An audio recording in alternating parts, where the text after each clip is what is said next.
Aryans generally वो लोग थे जो यूरोप और वेस्ट एशिया की साइड से आए हुए थे।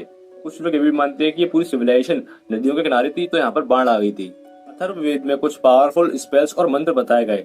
जनरली इसको लोग काला जादू से रिलेट करते हैं, लेकिन वो ऐसा एक्चुअली में है नहीं। ऋग्वेद के 10वें मंडल में सबसे पहली बार पुरुषोत्ता के बारे में बताया गया, जिसको हम वर्ण व्यवस्था के नाम से भी जाना जाता है। फ्लैक्स मारते सोशल मीडिया पर कि देखो हम ब्राह्मण हैं कि हम क्षत्रिय हैं। उनको इस चीज का मतलब ही नहीं पता है कि एक्चुअली में ये है क्या। देखिए, इंडस वैली सिविलाइजेशन जो कि इंडिया की हिस्ट्री की सबसे एडवांस ह्यूमन सिविलाइजेशन थी, जो कि 1300 बीसी में स्टार्ट करी गई थी और ये धीरे धीरे कर 1400 बीसी में पूरी तरह से खत्म हो चुकी थी।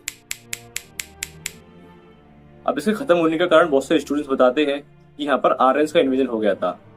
आर्यंस जनरली वो लोग थे जो यूरोप और वेस्ट एशिया की साइड से आए हुए थे। इसमें जनरली कुछ मेसोपोटामी सिविलाइजेशन के थे और कुछ लोग मानते हैं कि यहाँ पर इजिप्शियन सिविलाइजेशन के लोग थे।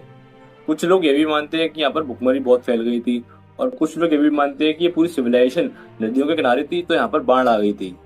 लेकिन जो सबसे एक्सेप्टेबल रीजन है वो यही है कि यहाँ पर आर्यंस का इन्वेजन हो गया था।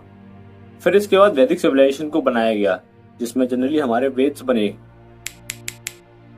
हमारे सनातन धर्म में टोटल 4 वेद्स हैं: ऋग्वेद, सामवेद, यजुर्वेद और अथर्ववेद। सामवेद में जनरली यह बताया गया कि किस मंत्र को किस तरह से उच्चारण करना है।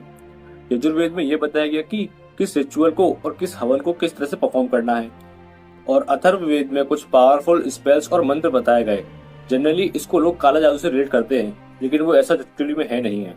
और जब इन वेदों को डिटेल में एक जगह कंपाइल्ड किया गया, तब बना ऋग्वेद, जिसको 10 पार्ट्स में बांटा गया। अब आप इसको 10 पार्ट बोल सकते हो या 10 बुक्स बोल सकते हो। जनरली इसमें एक पार्ट को मंडल के रूप में दर्शाया गया। शुरू में तो सिर्फ इसमें 7 मंडल बनाए गए, लेकिन बाद में इसमें पहला और 10वां भी जोड़ा गया। इस ऋग्वेद के 10वें मंडल में सबसे पहली बार पुरुषोत्ता के बारे में बताया गया, जिसको हम वर्ण व्यवस्था के नाम से भी जाना जाता है।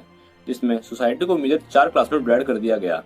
पहली ब्राह्मण, दूसरी क्षत्रिय, तीसरी वैश्य और चौथी शूद्र। और इसके एक्सप्लेन में ये बताया गया कि जो ब्रह्मा के मस्तिष्क से मुख से निकला है वह ब्राह्मण है, जो ब्रह्मा की बाजुओं से निकला है वह क्षत्रिय है, जो ब्रह्मा के पेट से निकला है वह वैश्य है और जो ब्रह्मा की जांघों से निकला है वह शूद्र है। अब आप जरा ध्यान से समझिए कि यहाँ पर कोई कास्ट सिस्टम नहीं है। जनरली इनको इनके वर्क के आधार पर डिवाइड कर दिया गया है और ये चीज इसमें मेंशन भी करी गई है। अब आप जरा ध्यान से समझिए, जो पाठ पढ़ते हैं या पाठ समझते हैं जनरली टीचर वगैरह, वो हो गए ब्राह्मण। जो युद्ध में लड़ते हैं, सेना का पार्ट होते हैं, वो होते हैं क्षत्रिय। जो बिजनेस क्लास, फार्मर, मर्चेंट की फैमिली से बिलोंग करते हैं वह होते हैं वैश्य। और जो सर्वेंट या सर्विंग कैटेगरी में आते हैं वह होते हैं शूद्र। अब आप इसको जरा एक एग्जाम्पल के जरिए समझ के देखिए। मान के चलिए एक आदमी जो कि राजा के दरबार में सेवक है और उसका बेटा पढ़ता है और दूसरों को पढ़ाता भी है, तो वो ब्राह्मण कहलाएगा, क्योंकि उनके कार्य अलग अलग हैं। ऐसे ही अगर ब्राह्मण का बेटा अगर सेना में शामिल होना चाहता है या युद्ध लड़ना चाहता है तो वह क्षत्रिय कहलाएगा, क्योंकि वहां पर उनके काम अलग अलग हो गए।